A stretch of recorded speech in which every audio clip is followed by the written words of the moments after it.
Today is Earth Day, and it's been a wonderful day because we are releasing 65 lake sturgeon back into the Tennessee River.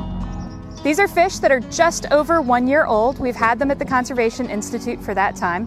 We always love it when we get a chance to release sturgeon in Chattanooga. We're here right opposite the Tennessee Aquarium on the river, and it's even more special because we're celebrating our 30th anniversary at the Tennessee Aquarium this year.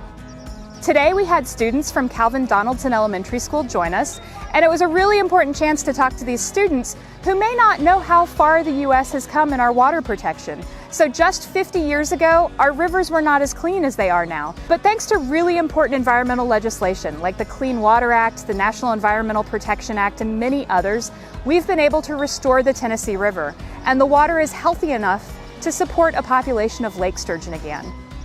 We had unfortunately lost lake sturgeon from Tennessee in the 1960s, but fortunately they hung on in places like Wisconsin, and so we're able to travel north every year to get baby lake sturgeon from those healthy populations and to bring them back here to Tennessee, where we can restore this iconic species back to the Tennessee River.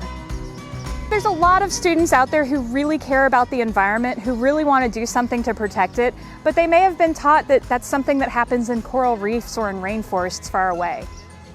We love it when we get to work with students from schools like Calvin Donaldson right here in our backyard to let them know that simple things they do at their school have a big impact on the Tennessee River, and that all of us can work together to do things like restore the lake sturgeon back to Tennessee.